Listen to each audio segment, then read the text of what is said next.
வணக்கம். இன்றைக்கி நாம் கீரை கடையல் பண்ணலாம். இந்த கீரை கடையல் எப்படின்னா, வெறும் கீரை மட்டும் வச்சு பண்ண போகிறோம்.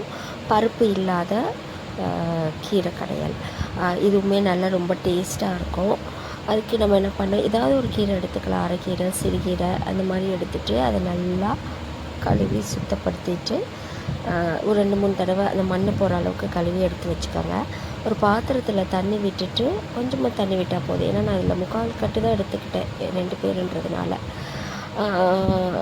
தண்ணி விட்டு நல்லா தண்ணி கொதிஞ்சோன்னே நம்ம கழுவி வச்சுருக்க அந்த கீரையை போட்டு அதில் 2 பச்சை மிளகா, ஒரே ஒரு தக்காளி, 4-5 பல் பூண்டு, 5-6 சின்ன வெங்காயம் உரித்து இது மட்டும் சேர்த்தா போதும். ஒரு சிலர் இது கூட இல்லாமல் வெறும் கீரை, பச்சை மிளகா மட்டும் போட்டு தாளித்து விடுவாங்க. அதுவுமே செம்ம டேஸ்ட்டாக இருக்கும். நம்ம இந்த மாதிரி பண்ணுவோம். எனக்கு அந்த சின்ன வெங்காயம், பூண்டெல்லாம் பிடிக்கும். உங்களுக்கு பிடிச்சிச்சின்னா நீங்கள் இதே மாதிரி பண்ணுங்கள், ரொம்ப டேஸ்ட்டாக இருக்கும். பட் பருப்பு நான் சேர்க்கலை, அந்த கீரையோட ஃப்ளேவர் மட்டும் நமக்கு வேணுன்றதுக்காக. ஒரு 5 to 10 மினிட்ஸ் அதை கொதிக்க விடலாம். சட்டுன்னு வெந்து போயிடும் கீரை. அதுக்கப்புறமா அதை என்ன பண்ணுறோம், நம்ம தண்ணியெல்லாம் வடிகட்டிட்டு கீரை நல்லா ஆறினோன்னே பருப்பு சட்டி இருந்ததுன்னா அதில் நம்ம மத்து வச்சு கடைஞ்சி பண்ணோன்னா அது ரொம்ப நல்லாயிருக்கும்.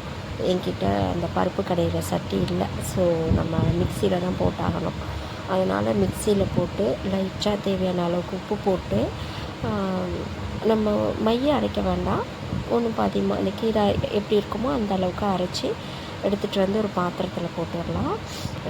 இப்போ நம்ம தாளிப்பு கொடுக்குறோம். ஆஸ் யூஷுவல் நம்ம எப்படி தாளிப்போம், தேவையான அளவுக்கு எண்ணெய் விட்டு கடுகு, உளுந்து, காஞ்ச மிளகா, அப்புறம் சின்ன வெங்காயம் இருந்தால் கட் பண்ணி போடுங்க, இல்லைனா பெரிய வெங்காயம் போட்டு நல்லா வெங்காயம் சுருள வதங்குற அளவுக்கு வதக்கி விட்டுட்டு அந்த கீரையெல்லாம் கொட்டிடுங்க. கொட்டிட்டு உப்பெல்லாம் செக் பண்ணிவிட்டு ரைஸில் போட்டு சூடாக இருக்கணும் சாதம். லேசாக எண்ணெய் விட்டு இல்லைன்னா நெய் விட்டு ஒரு சிக்கன் வறுவல் இல்லைன்னா உருளைக்கிழங்கு வறுவல் இருந்து சாப்பிட்டிங்கன்னா அமிர்தமாக இருக்கும், டேஸ்ட்டாக இருக்கும். சிம்பிளாக நீங்களும் இந்த மாதிரி பண்ணி பாருங்கள். பருப்பு இல்லாத கீரை கடையல். நன்றி.